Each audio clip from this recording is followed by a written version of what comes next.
Hello and welcome to the Holistic Interview Series by Holistic Hounds. My name is Morgan Fitzgerald, and I'm a holistic dog groomer and animal Reiki practitioner, originally from Cleveland, Ohio, and currently located in Central Oregon. Today, we're going to be doing a very special interview with a cooperative care grooming specialist, Sue Williamson of the UK. Welcome, Sue. Hi, lovely to speak to you, and thank you so much for asking me to come on and talk to you. Thank you for being Love to here. spread, love to spread So, the please love. introduce yourself and just let us know more about what services you offer animals. Okay, so as you say, I'm based in the UK. I'm based in Leicestershire, which is in the Midlands. I live with my husband Paul, and I've got three dogs. I've got a working cocker Tallis and two miniature poodles, Chic and Ritzy. And I've also got a 17-year-old cat called Misha. She does torment the dogs a little bit, but we get by, we manage. Um, yeah, so my business is called Happy Paws with Sue, but I'm probably more better known these days for taking the grur out of grooming dogs. Um, my main services now are the grooming behaviour modification. So I specialise in dogs that really struggle in the grooming environment. So they might be referred to me either by another groomer or by a behaviourist or somebody that's just found me via Facebook. And what I do is I build from the bottom up. So I start with the first session is always free, ACE free work. I never groom or touch a dog on the first session. And then I just do a little bit more each time so that the dog can build its confidence up and be able to trust me rather than, you know, do a full groom the first time and then have to work backwards and on catch up. So as well as being a groomer, I'm a talent and T-touch practitioner, so I incorporate that into my grooming. Um, I'm an advanced tutor for animal centred education. I've got a diploma in dog behaviour, and I've just combined all of that really to build up my expertise around handling sensitive dogs. Um, and I also Reiki as well, but I think because I've been T-touch for 8 years and Reiki for a couple of years, I always default to T-touch first. And then if that doesn't seem to be working as well, I switch on the Reiki and then combine the two together as well sometimes as well. So although I am a behaviourist, I don't do one-to-one behaviour cases anymore unless it's grooming related, because I was finding I was doing behaviour work and then I hadn't got time to take on new grooming behaviour cases. And I've got three fantastic behaviourists who live close to me. So what I do now, if anybody contacts me for behaviour work other than grooming, I refer to my colleagues locally, because there's nobody else really close that does the grooming modification the way I do it. So it just felt better that I should focus on grooming and refer the other behaviour issues out to other professionals. So yeah, it's all about the grooming now. And of course, I've got my online educational portal, mostly for groomers, which has courses on talent and T-touch for grooming, canine body languaging for grooming, and it's really to educate groomers that have missed out on that behaviour training whilst they're learning to groom. That's lovely. I think you offer a very wide range of different things, but it's all kind of integrated with one another. Yeah, yeah. And so, just for the audience, who people that may not know what cooperative care is, so the idea behind cooperative care is obviously cooperation, but the idea is giving the animal choices and allowing them to be an active and willing participant in the process. And a lot of time, just that element of choice allows the animal to become a lot more cooperative. So, Sue, what does cooperative care mean to you? It's giving the dogs the choice to opt in and opt out of being groomed. So a lot of the dogs I groom, I use table protocol. I've got a little set of steps that the dogs can climb up onto my grooming table, and then they can get off when they need to. Um, so for the majority of dogs, I use table protocol. So uh, I invite the dogs to come and join me on the table. To be fair, a lot of them, as soon as they come into, because I've got in my little cabin, as soon as they come into the cabin, they run straight up onto the table, which is fantastic because that means automatically that they're ready, they know what they're here for, and they're ready to be groomed. And then I start grooming them. And if at any point they find they're a little bit overwhelmed, or they find it a little bit difficult, they've got complete choice to just get off the table, and have a wander around the salon, have a shake off, have a drink, do what they need to do, and then come back onto the table and we'll start doing grooming again. Um, I was actually, when I first started using the different protocols, because I use mat protocol as well, where I sit on a mat and invite the dog to join me on the mat, I was actually quite staggered how willing the dogs are to re-engage. So once you allow them to disengage, they're more willing to re-engage with me. So using the various protocols of giving that choice to opt in and then opt out actually makes the grooming less stressful for both of us, because I've not got a dog on the table that's terrified I'm having to fight with them to keep them on the table. I don't use safety restraints at all. I've got no H bar on my table. They've got complete freedom to move around the table and get off the table if they need to. And I just find it so much more enjoyable, to be quite honest, because I feel that using cooperative techniques, I'm able to build a relationship with the dog rather than thinking, oh, this is my client, I'm just going to groom it and send it out looking absolutely wonderful. Um, and I can build a good relationship with the dog. So yeah, cooperative to me is literally the dog cooperates with me. So opts in to be groomed, opts out when it's struggling or finding things a little bit overwhelming. I So I agree. know I have seen some videos where they've said that cooperation is if you take hold of a dog's leg and it doesn't pull it away, that's cooperating. But if you've got your hand around a dog's leg, that's not cooperating to me. That's a little bit of pressure. So I, even when I'm doing things like claws and trimming paw pads, I only support the leg. I don't put my hand around it, because I want them to have that choice to take the foot away if they need to, because then they're more likely to give it back to me and let me do what I need to do without causing too much distress. So, what made you decide that you wanted to offer this type of care rather than the more traditional type of grooming? Okay, so when I learned to groom, I've been a groomer for learning to groom about 8 years ago, and it never really occurred to me. I never really knew what went on in a salon. I knew dogs got groomed, but I was not aware of um, how much, not force, but most of the dogs, all the dogs I groomed in training, had got safety aids on, so they got the neck noose on and a belly strap. Uh, and I was actually quite surprised how much restraint the dogs had, how much they were expected to just stand still and tolerate what we were doing. So I was already training to be a talent and T-touch practitioner. So it was only when I started training to become a groomer and I'd done a few weeks and realised that actually some of these dogs are really struggling with this environment, that I thought actually what I can do is incorporate my T-touch.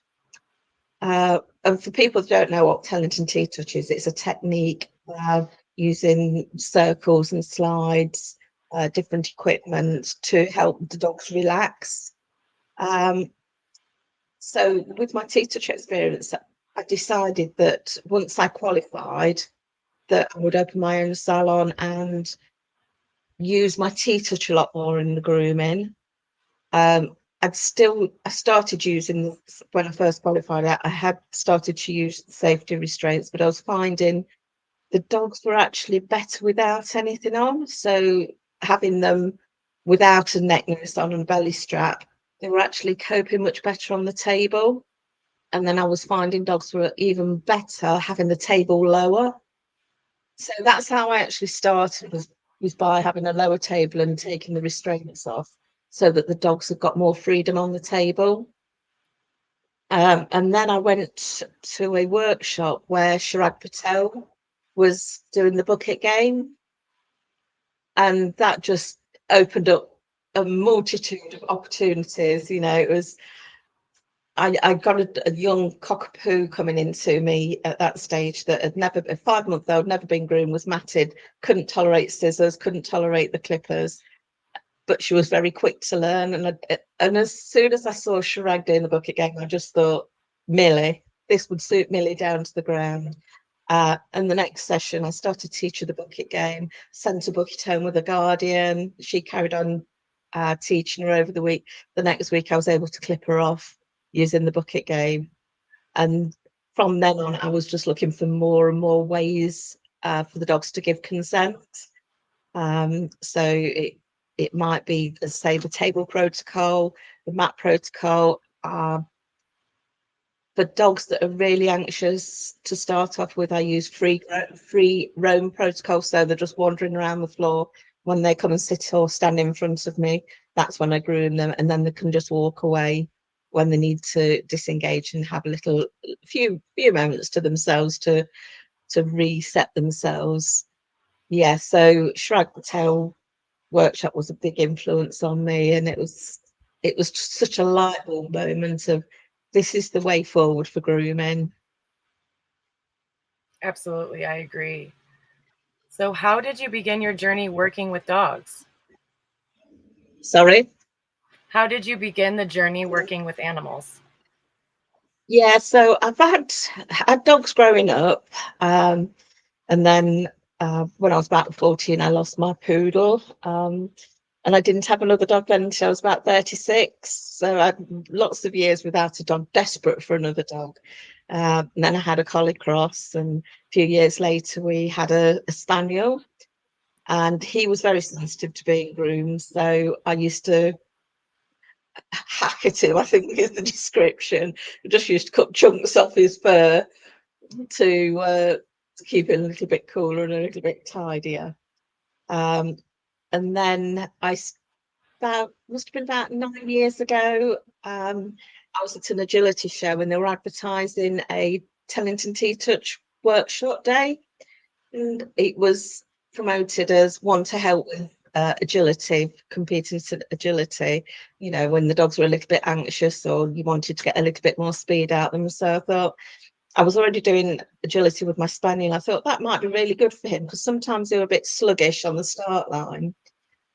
The day we actually went for the training was like today. It was absolutely scorching, and the T-Touch practitioner says, I'm really sorry, I can't do the sports one today, it's too hot.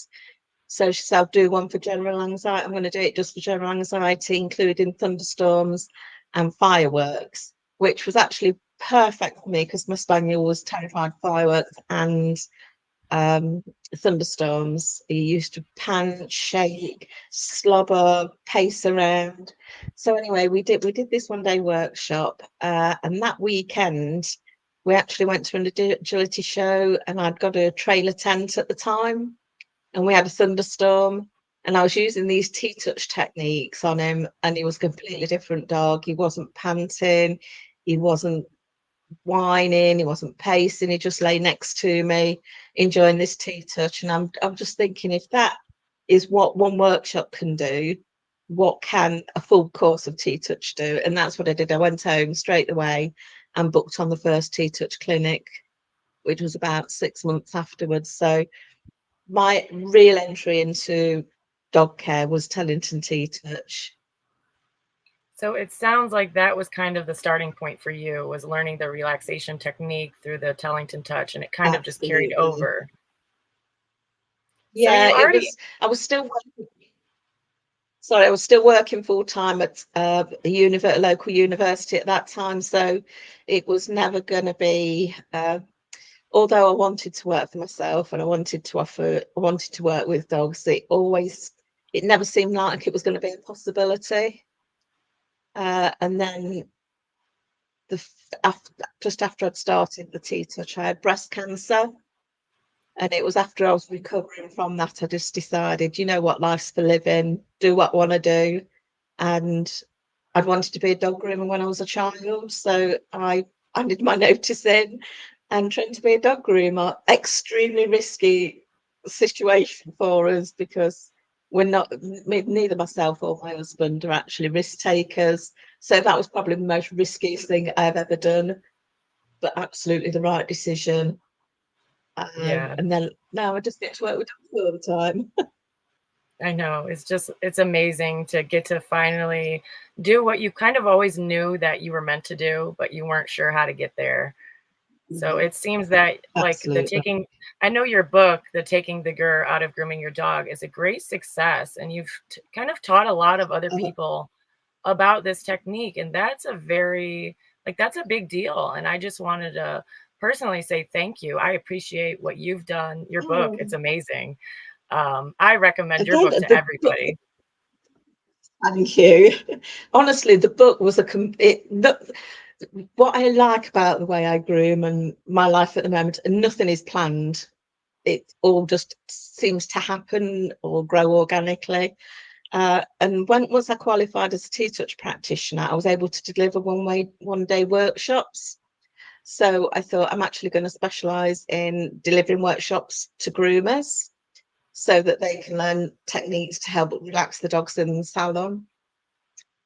And I was doing these one day workshops and I was talking about calming signals and trigger stacking, and there was just blank faces everywhere.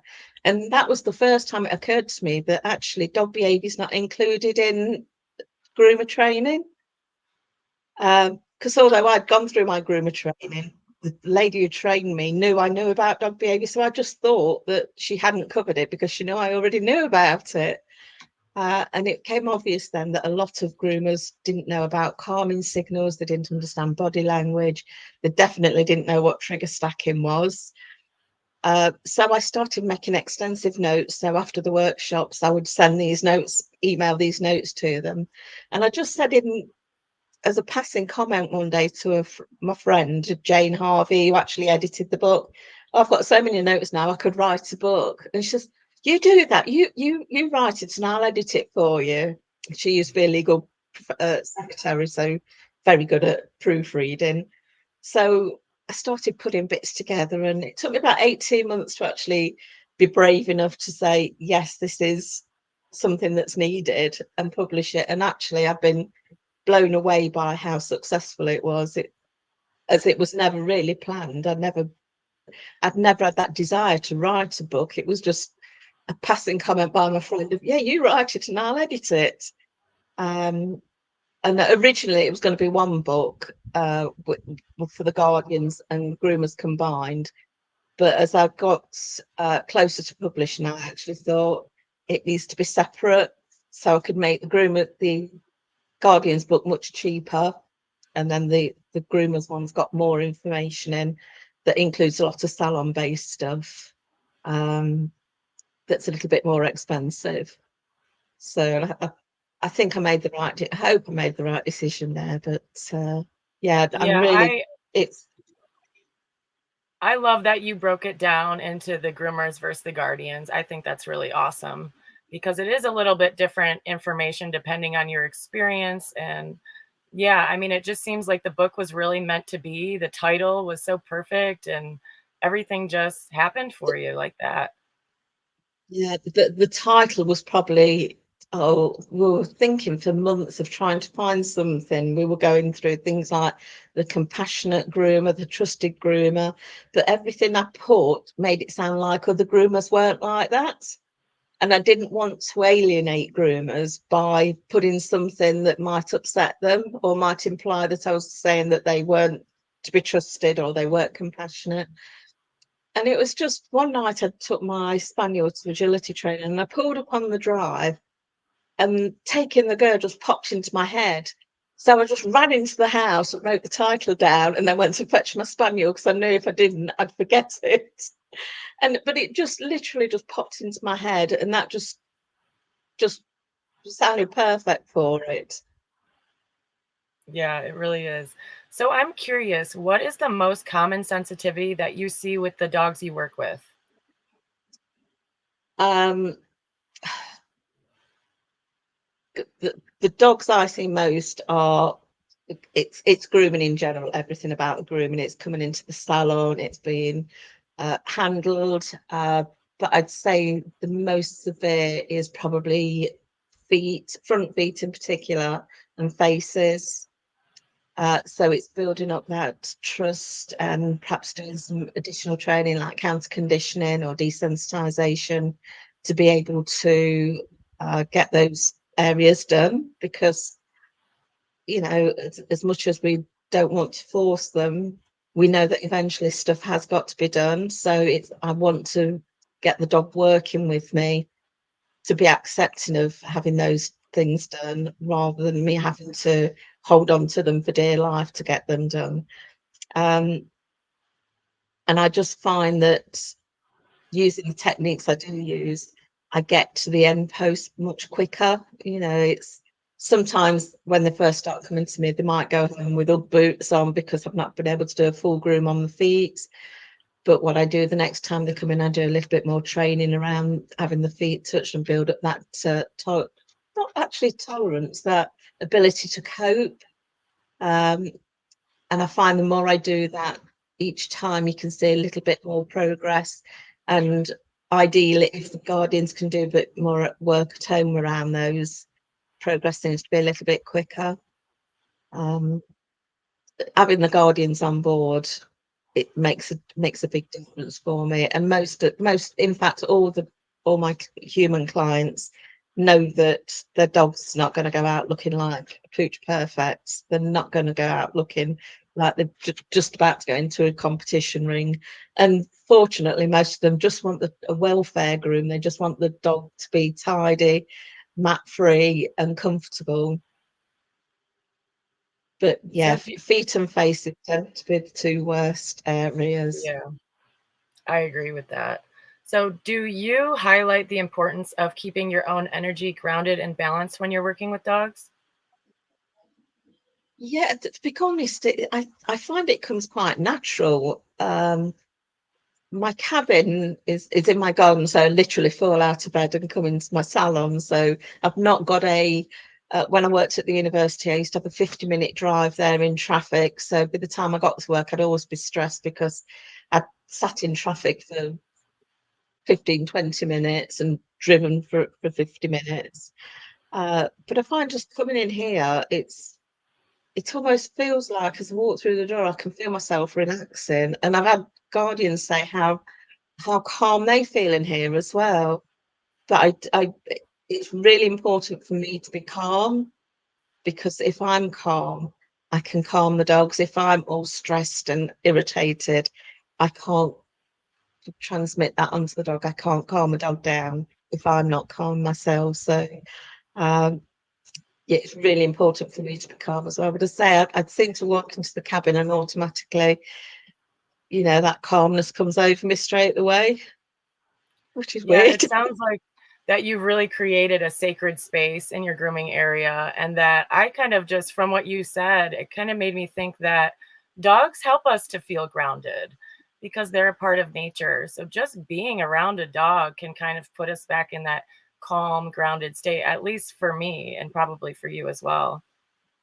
Yeah. Well, because I've got three dogs of my own as well. Mornings, obviously we take them for walks in the morning, but then um I don't tend to I don't start grooming till about 9 o'clock 10 o'clock. So I've got a couple of hours in the morning where I can just sit with my dogs, and it's usually a case of perhaps doing some work on my laptop, sitting on the sofa. I've either got one of my poodles with me or my spaniel sitting on my knee.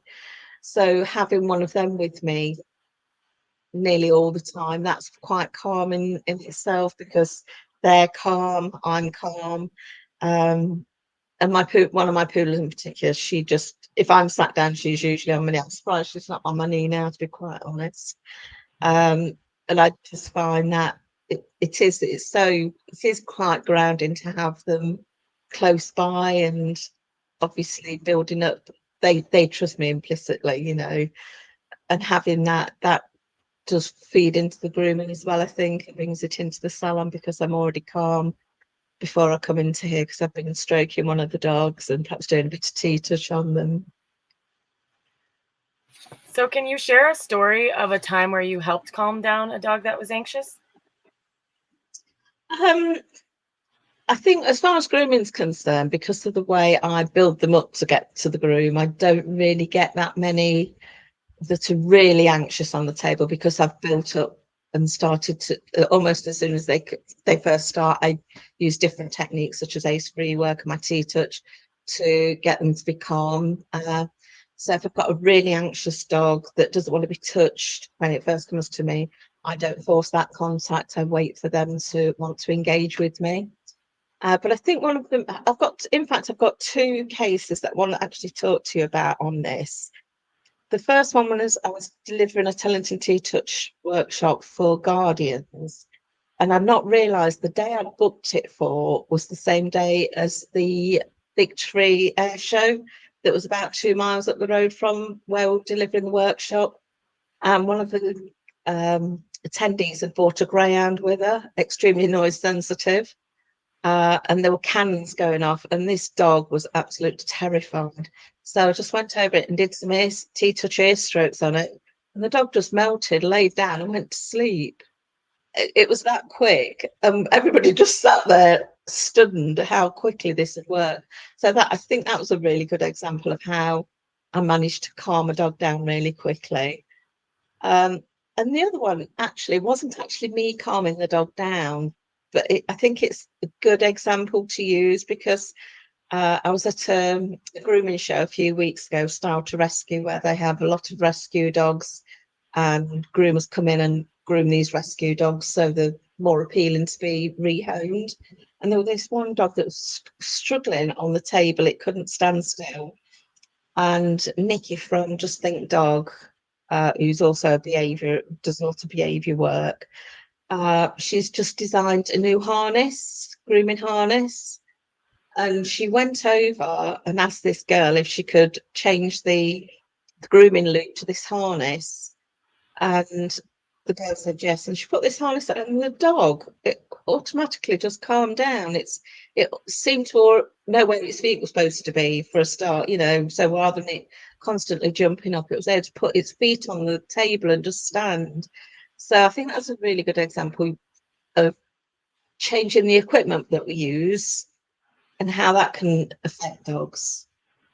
So going from the noose that was obviously around its neck to a harness just gave it a much better sense of balance.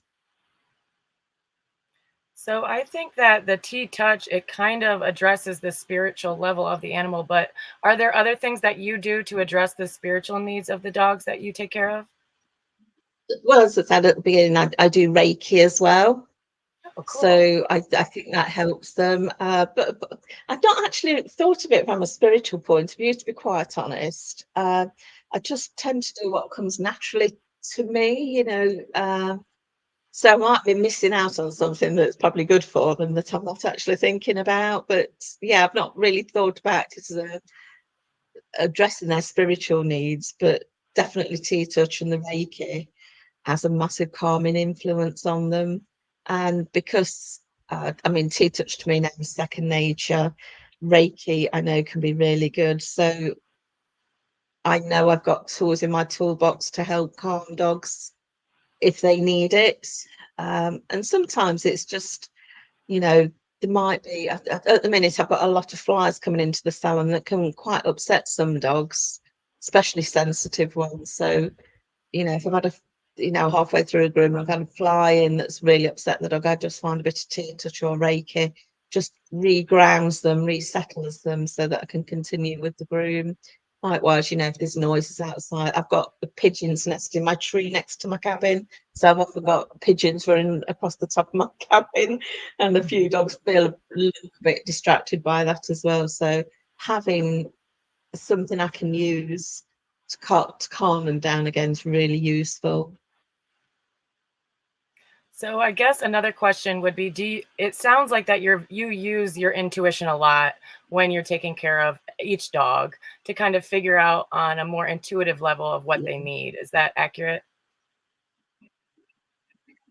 Yeah, I put a post up actually my Taking the Girl Facebook group the other day, and I think when I look at it, 80% of my work is observations, detecting detective work of trying to find out what the dog's sensitive to. So sometimes I get a dog come to me that the only information I've got is it doesn't like being groomed, but that can be anything, you know. So a lot of my work is trying to find out, is it the dryer they're bothered about? And if it's the dryer, what part of the dryer is it? Is it the noise? Is it the sensation? Is it the airflow? Is it the movement?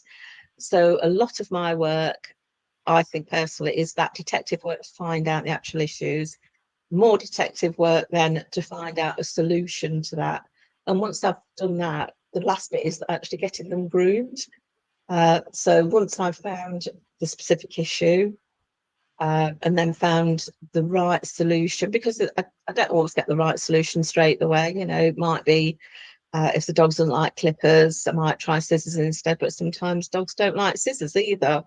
And then it's, you know, I know if they don't like clippers and they don't like scissors, I've got to do some training, I've got to do some counter conditioning or desensitization. So I think the majority of my work is that detective work to start off with, and that thinking of alternative ways of doing things. So is it the if they're scared of the clippers, is it they're scared of the clippers on the table but they're okay on the floor? This morning actually I had a little Maltese in this morning, she got a mat in between her pads, so I tried to get that out on the table and she actually panicked on the table. So I stopped doing it, I put her on the floor, let her have a few minutes on the floor. Then I went and sat on the floor and she came and sat on my knee and let me do it. So sometimes something as simple as moving them off the table onto a low surface where they don't have that feeling that they might fall off or lose the balance can make a big difference for them. So yeah, lot of detective work. So, what is your favorite part of your job? I think it's seeing the dog start to trust me. You know, I get a dog in the first time and it won't come anywhere near me. And usually by session 3, 4, it's running into the salon, jumping on the table, saying, I'm ready, you know, come on, start grooming me. And it's seeing that, because that to me means they trust me. And it's seeing that trust grow and their confidence grow, and being able to do more or less a full groom without them having to freak out, you know. It's so yeah, it's just giving them that better, that not better, but that specific grooming program, you know. So I don't have a set procedure, so I don't groom everything in order. Right, it's, you know, some dogs it might be I start on the face and then do the back end. For some, it's a bit on the back end, a bit on the front legs, a bit on the back end, a bit on the face. And it's mixing it all up because that's the way they cope the best. But yeah, I love to see them when they start. You can see that they trust me and they've got that confidence in me that I'm not going to hurt them, and that they're willing to cooperate a lot easier, and then they can stay on the table for much longer. I mean, I've got a dog I've been working with. I've been working with him for quite a while. Um, and to start with, he could only tolerate 2 or 3 minutes on the table, then he'd have to get down, then come back up and get down. Now he can do 45 minutes without having to get off. And that just makes me smile because he trusts me. He knows that he's got that opportunity to get off the table if he needs to. But most of the time, he doesn't need to because he knows that I'm not going to force him to have something done that he can't cope with.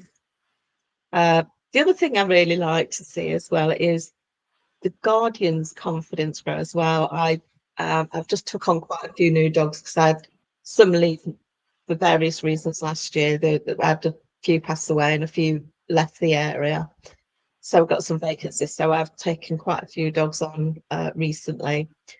And there was one lady that contacted me, and she travels probably about 45 miles because she wanted a specific groomer for her dog. And I gave her a copy of my book on the first visit, and her dog wasn't very keen on being brushed, didn't trust her very much. And she came back this week after about 3 weeks, and she couldn't get over how much her dog had changed, about being brushed. She'd looked through, she'd gone through and she'd marked the calming signals she'd been picking up by the dog so that she could watch out for those a little bit more. She'd gone through the trigger stacking and thought about things that her dog found difficult, was starting to change the way she was walking her. And after 3 weeks, I just feel that working together with the Guardian, we've made a difference already in this dog's life. And she said she was finding she could brush her more easily. She was using the truss brushing technique. And she said that it was the first time she'd managed to do a back leg all at once.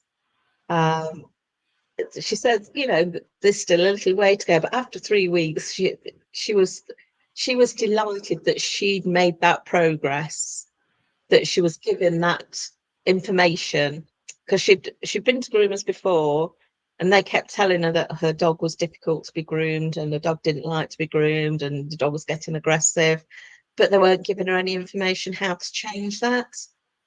And she says I was the first person, groomer, that had took the time alongside the book to talk to her about how she needed to approach brushing her dog, um, what to look for in her body language.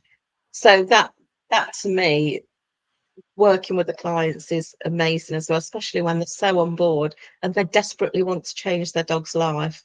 I think that's amazing. It is, absolutely. Do you think that most people know what cooperative care really is? I don't think so. I'm trying to think of a term that sort of describes it. We use consent based, trust based, but it doesn't seem to matter what we use. We always have to have that explanation alongside it. Um, I do think a lot of people do think that cooperation is, if the dog doesn't run away, that they're happy, despite the fact a lot of them have got restraints on that they can't move away. Um, so yeah, it would be good if we could get more people talking about cooperative care, perhaps dog behaviourist trainers, even breeders, send them home with a copy of my book. But talk about how we can not make our dogs cooperate with us, but encourage our dogs to cooperate with us, invite them to cooperate with us. I think that would be a major step forward.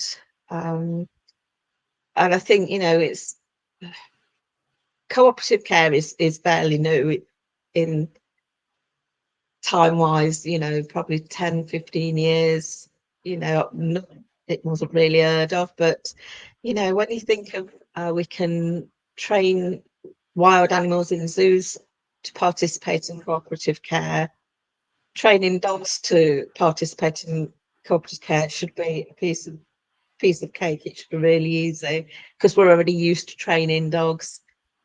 So yeah, I think there needs to be more information out there about what cooperative care is, or consent-based work, or even permission-based techniques. They all mean the same thing, as that the dog opts in and opts out, but I think that needs spreading more.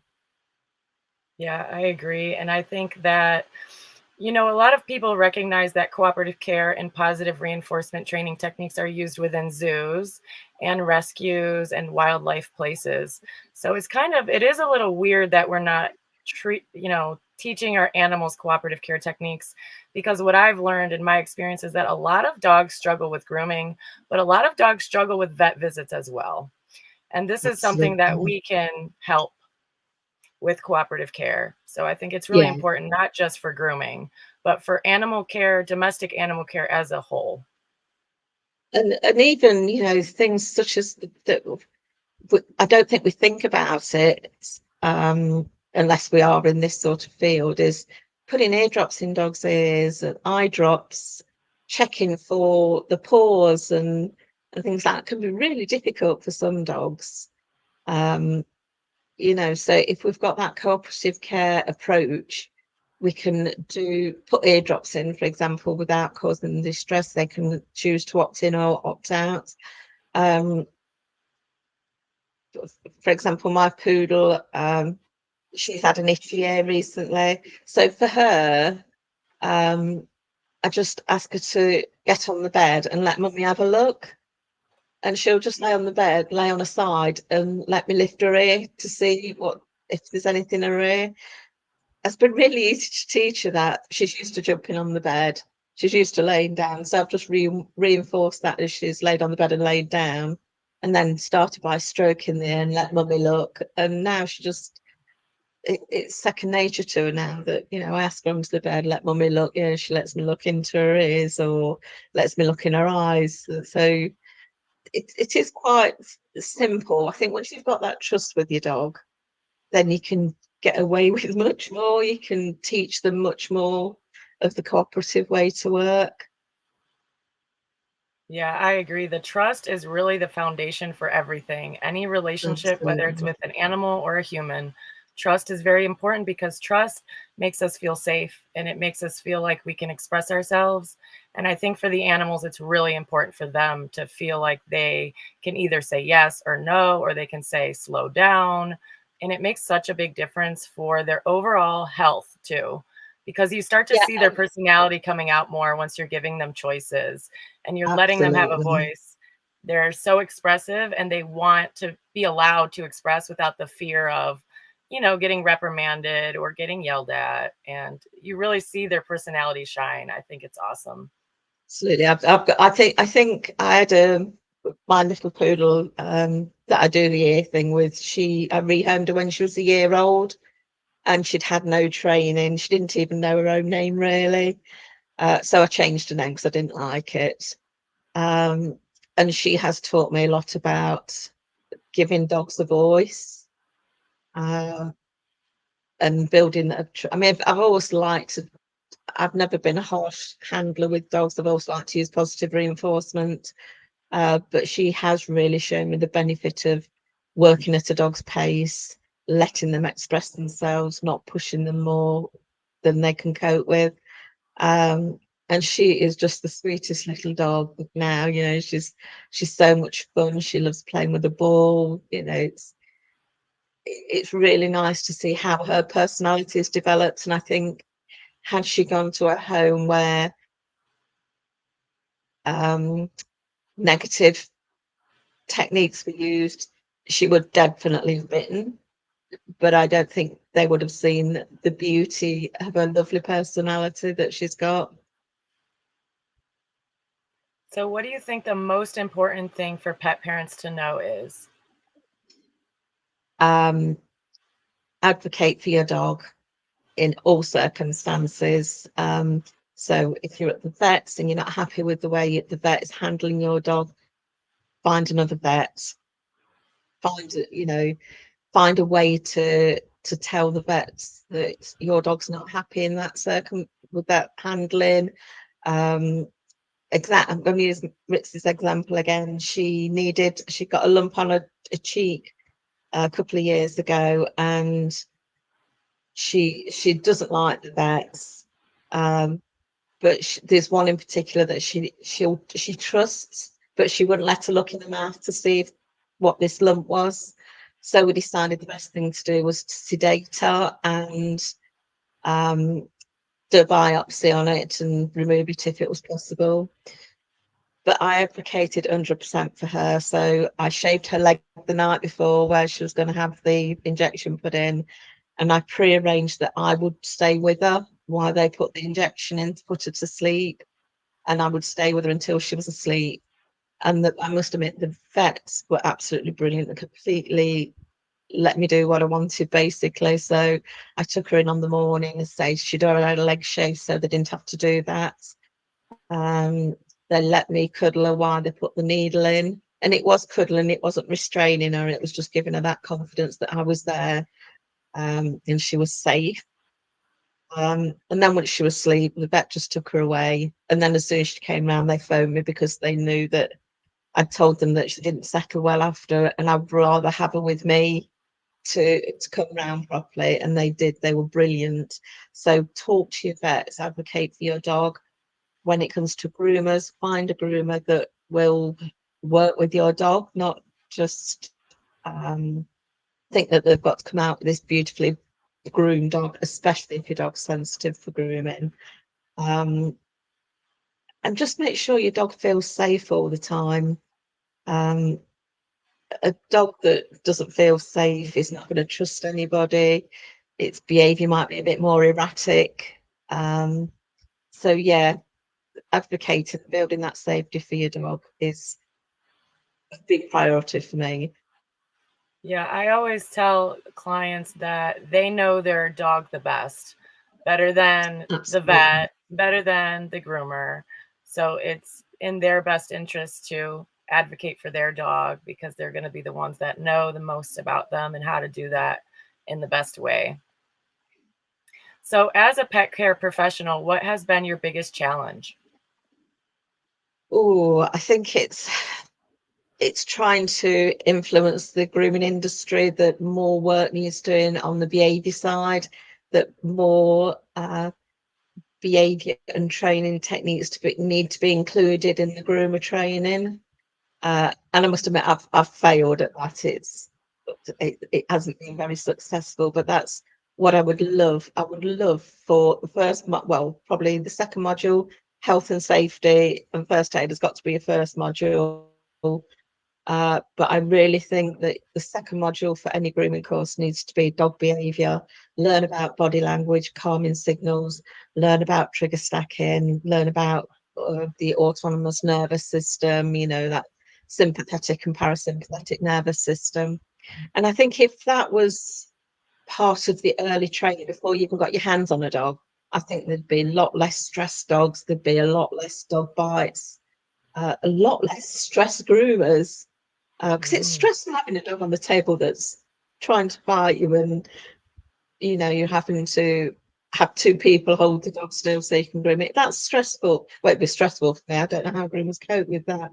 But having a dog that is really struggling on the table, I just find that really stressful. So I don't want that for myself. So I don't want it for the dogs either, because if the dogs are getting stressed, then I'm going to get stressed. So the easiest way is to keep everything nice and calm, read their body language, think about what they like and what they don't like, and try and adapt the groom to suit them. So yeah, I think my biggest challenge still remains to change the industry and their approach um, to the training, and but then even those groomers that are already trained, I wish more of them would take more interest in dog behaviour. yeah, I absolutely agree with you on that as well. And I think that it's important for us to evolve the industry by changing the standard of care. And I agree that I think it starts with the behavior aspect for groomers because I'm sure it's a little different in the UK, but here in the US, training for grooming doesn't really involve behavior at all. There's not The even same like in a the brief, UK. you know. I So think I there's like think one A4 sheet on behaviour. right. So I There's think it's that it would evolve the industry and change the standard of care to just start off with that before even talking absolutely anything else. Just, like you said, the safety and first aid and behavior. And then allow people to kind of observe dogs in a more natural setting so that they can see what natural behaviors look like. Because I feel personally from experience that when it comes to behavior, it's not just, knowing the calming signals or the behavior, but it's kind of like being able to know what a dog looks like when they're natural, when they're, bouncy and absolutely yeah. playful, and to know what they look like when they're nervous, but in real time. Or I guess you could use like a video or something like that, but observing them when there's no task at hand, when there's no, trigger, but when they're calm, when they're playful. And I think that that really helps you to learn like the energy that's underlying the behavior. And Yeah, sometimes you'll see a dog that looks excited, but underlying that, they're actually anxious. And I think that's a really absolutely. big common one that's missed, or like the fool around behavior. That's The really fool commonly around. missed. Yeah, yeah. Oh, this And dog so, loves me. 1 minute it's kissing me, and the next minute it's ripping my head off. And I think, well, yeah, yeah, that dog doesn't love you. Yeah, Yeah. when I worked at a conventional grooming salon for about a month when I first started my career, and a lot of the people thought it was cute and funny to go to the dog and boop them on their nose. I never thought it was funny, never thought it was cute because they'd be in the tub, you know, shaking, or they'd be in the tub soaking wet, and then they're booping their nose, laughing, ha ha ha, and that really bothered me because I didn't think it was funny at all. I don't think the dogs found it amusing, and it's just little things I'm like sure you that. didn't. And there's so many little things that we can do just to make things a little bit better for them. You know, as I say, just lowering your table. Because you can always sit down. I sit down. I always sit down when I'm grooming, but there's just little things that you can do, like switch your music down. I'm not saying don't have music on, but make sure it's not blaring loud. You know, just calm the atmosphere down a little bit, and you'll notice that that alone will calm dogs down a little bit. I've got my spaniel now. So yeah, I'm not quite sure how much more we can, how much quicker we can influence the industry to have more behaviour work. Sorry about this. That's okay. So what's this pup's name? This is Talis. This is my working cocker, my silly So that's boy. kind of good timing too, because I only have one question left for you, Sue. And it's, if you Okay. could be any animal, what animal would you be and why? I think I've been thinking about this. I think I'd like to be a big cat. I just think, you know, tigers and lions, they're so majestic, but they can actually run, and I can't run at all. So, yeah, something like a big cat. I don't want anything where I'm going to be in a lot of danger all the time. So, you know, I think most people would expect me to say I want to be a dog, but if I was a dog, I'd want to be in the right house. I want to be in the right home. But yeah, I'd love to be something like a tiger or a lion that's just majestic and slim and can move quickly I love and that. can sit out in the sun when they feel like it. What Thank you about so you? much. I haven't really thought about it that much, but I always want to say wolf. I don't know Oh, why, because yes. they're very intelligent and people kind of have the wrong view of them where they think they're like mean, but they're really not. They're really social and they love their family groups. But yeah, Yeah, they're really family I think oriented, that there's probably aren't other they? animals I would like to be, but I think the wolf, just because I associate, like, I can relate to how they're judged and people think that they're evil or maybe even want to cause them harm, but they're beautiful animals and they're so intelligent and they mate for life, which I think is really Yeah, cool because humans don't always. Um, no. so I think Although it's really I am interesting. coming up to 42 years married, so I've done quite well on that front. Wow, congratulations. That's definitely something Yeah. to be proud of. So thank you so much, Sue, for taking your time today. I know you're so busy, so I really appreciate it.